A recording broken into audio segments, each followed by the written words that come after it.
Recíbele, pero no como esclavo, sino más que un esclavo. Recíbelo como un hermano amado. Estudiemos juntos Filemón, capítulo 1.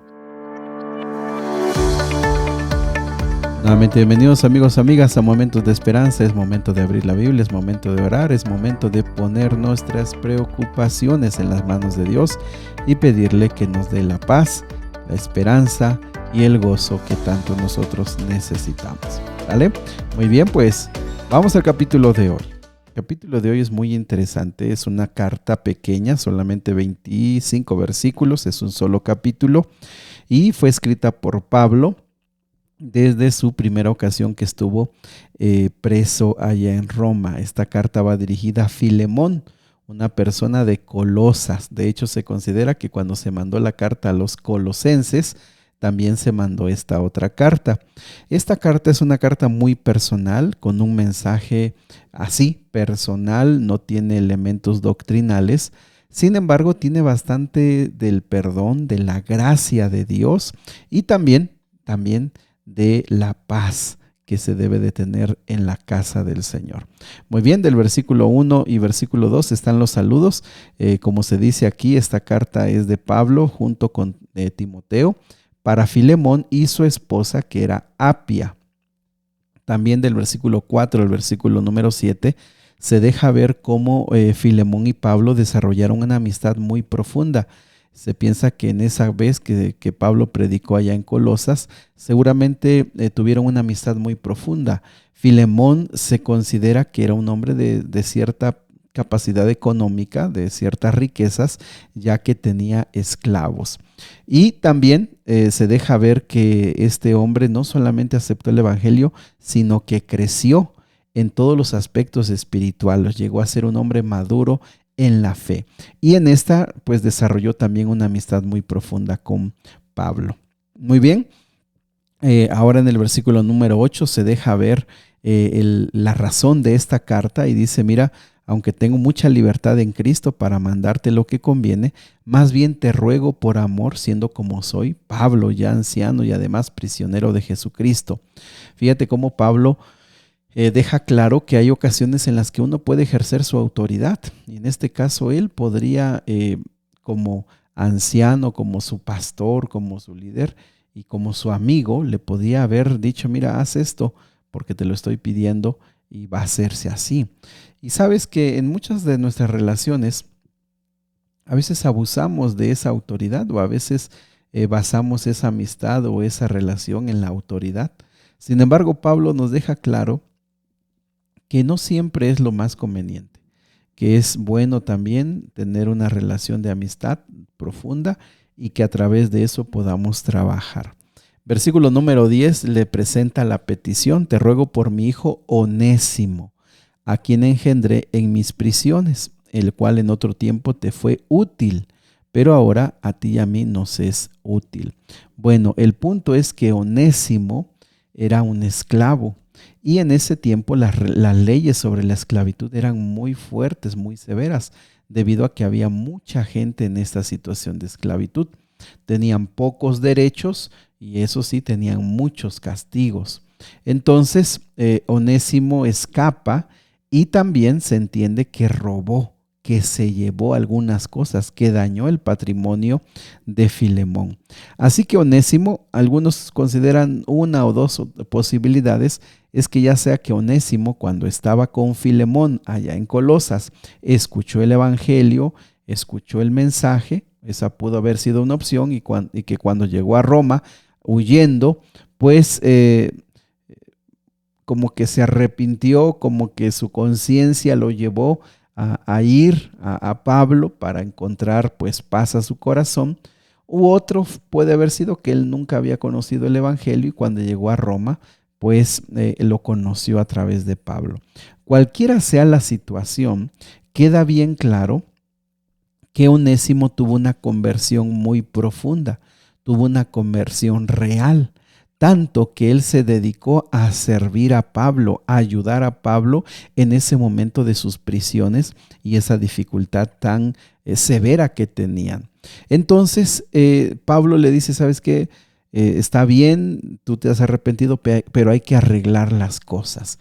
Y por un lado, mis amigos, vemos aquí, creo que nos podemos identificar, que los errores del pasado, pues se pueden componer, los errores del pasado los podemos superar. Y en este caso, por la gracia de Dios, podemos acercarnos a Cristo y encontrar el perdón para nuestra vida. No necesitamos cargar y tampoco quedar marcados con los errores del pasado. Podemos encontrar en Cristo Jesús una solución, una salida, una vida diferente. Pero también vemos claramente que Pablo dice: lo que se puede resolver, se tiene que resolver. Lo que puede cambiarse, se tiene que cambiar. Y entonces por eso le manda esta carta, versículo 12: te lo voy a enviar, recíbelo como a mí mismo. Yo quisiera retenerlo conmigo para que en lugar tuyo me sirviesen mis prisiones por el evangelio. Pero nada quise hacer sin tu consentimiento, para que tu favor no fuese como de necesidad, sino voluntario. Y nuevamente aquí Pablo les recuerda: él me es muy útil, él está sirviéndome y estamos trabajando muy bien, pero hay que hacer las cosas como se deben de hacer. Y mis amigos, esta parte es importante. De los errores del pasado, hay cuestiones que no se pueden arreglar, hay cuestiones que quedaron fragmentadas, quedaron rotas, pero aquello que se puede resolver, aquello que se puede restituir, aquello que puede encontrar una solución, lo debemos hacer, lo debemos hacer. Versículo 15: quizás se apartó de ti por algún tiempo, para que lo recibieses para siempre. Fíjate que esta expresión también tiene que ver con la gracia. En este caso, Filemón está en cuestión de pecado y de salvación. Filemón puede representar también la gracia de Dios al recibirnos nuevamente cuando nos hemos apartado de Cristo Jesús, que nos recibe, nos perdona, aun cuando nosotros hemos fallado. Fíjate cómo esta carta, aunque es personal, tiene elementos espirituales muy interesantes. Entonces le dice, versículo 16: no como esclavo, sino más que un esclavo, como un hermano amado, mayormente para mí, pero cuanto más para ti, tanto en la carne como en el Señor. Y a mis amigos, aquí ahora la pelota está en la cancha de Filemón.